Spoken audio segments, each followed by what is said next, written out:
One of the questions I get asked a lot is what's good for snacky type food? And one of the things that people feel very keenly when they first make their changes that I tend to recommend are, what can I have something on? There's a real feeling that, you can't eat an egg if you can't have it on a piece of toast. You couldn't just have some tuna and mayo if you can't have it with a piece of bread or some crackers or some oatcakes or all of that stuff that we've been conditioned to think we need, okay?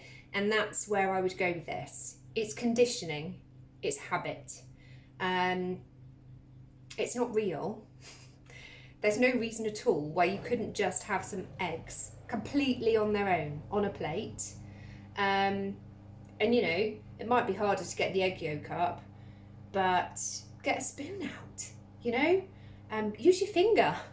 So really, if you think about it, what I would say is start questioning yourself. If you're thinking things like that, no, it's not real. It's just your perception. It's just what you've always done. And absolutely, I get that. It's hard to make changes to behaviours, beliefs and habits that you have just been performing on a daily basis since you don't even know when, and you don't even think about them anymore. But, if you've come to see me, or you're in this group, the chances are that you need to change things, and you don't change things by continuing to do what you did before. So it's time for a change. It's time to be open-minded. It's time to do the stuff which doesn't feel very like it's going to work or be very nice straight away, and just try it. Okay, rant over. Sorry, guys. So this is one of my favourite, when I don't fancy eggs. I eat a lot of eggs, but I don't always want eggs.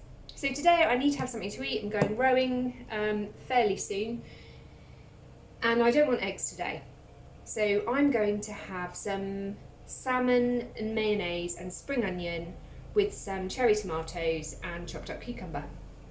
Okay, so this isn't cooking, this is just getting some ingredients and smashing them together. So this is my salmon. Okay, it's just some wild caught pink salmon. I'm using salmon because I don't really like tuna very much, but it could be tuna, doesn't matter. So I've drained it and I'm going to put it in a bowl. There we go. Well, I kind of drained it. Right, so that's done. Next, I did just make some mayonnaise, but I don't want to use that one because it's flavoured and I don't think that's going to go super well with my salmon. So I have some handy Hellmann's mayonnaise in the fridge because I eat this too sometimes. So I'm just going to, so you can see it, I'm just going to squidge, and this is, however much you fancy, doesn't matter, there's no need a fork. No measurements in this, it's really just eyeball it. So break that down a bit. The good thing I would say about salmon in a tin is it normally comes with the bones. And the bones, because of the canning process, have got really soft, so you can eat them. And they're really good for you because it's a great source of calcium. Way better than taking a supplement. Eat the real food. So, there we go. So I'm going to put quite a lot of mayonnaise in there. We're not holding back, as you can see. Okay, so that's my mayo. Right, and the next thing, before I really mix that in, is I'm going to add a lovely, big, fat, juicy spring onion. Because I love onion in it. I used to really like sweet corn, but I don't tend to eat sweet corn anymore. For those of you who are really sort of, keeping your carbohydrates really low for a bit, because you've got some excess body fat to lose and some, sort of healing to do, you might not want to have sweet corn for a bit, but it's not a forever thing. I tend not to choose it now because I don't think it actually suits me very well. It's also a food which a surprising amount of people react to when they eat it, and I think I could run it. So I'm going to slice this spring onion. Again, personal preference. If you're someone who has lots of patience, do it nice and thinly and beautiful. And if you're like me and you only cook or prepare food out of necessity, do whatever you like. Doesn't really matter. It ends up the same, doesn't it?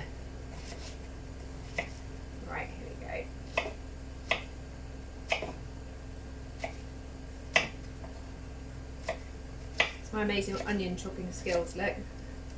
Try to avoid my fingers today. So just get all of that in your lovely salmony mixture. Capture the escaped bits. And then just give it a really good smush around. I love this. And actually this is delicious just on its own.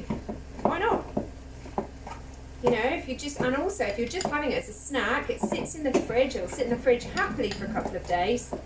But it's there for if you suddenly need something, you know, and it keeps you away from going back to what your old quick fix was, which might have been something bread based, very likely. So there you go, it's done. There you go, all smashed up and lovely. So that's that. So the next thing I've got my lovely plate, my very pretty plate. I love this plate. That's another thing I recommend to people, is eat food on lovely plates or bowls or whatever else, because eating is a visual experience too, so you know, make it feel nice. Take your time, slow down, chew food properly, don't gulp it down. Feel how you feel as you eat it. Just got another tomato on there. I'm quite hungry. I haven't eaten anything at all yet today. It's 2:45. Big chunk of cucumber.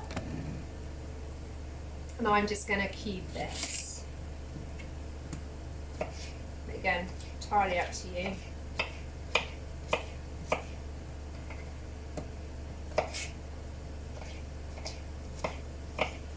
So what I tend to do is I wouldn't add this in the bowl, because cucumber goes horrible quite quickly, and you'll ruin your salmon mixture. It'll keep much longer if you keep it separate from this. So that's my lovely plate of tomato and cucumber, to which I'm going to add a big old chunk of this. Look at the finesse. Here we go. And that is my lovely, well, I don't know what it is, like very late lunch.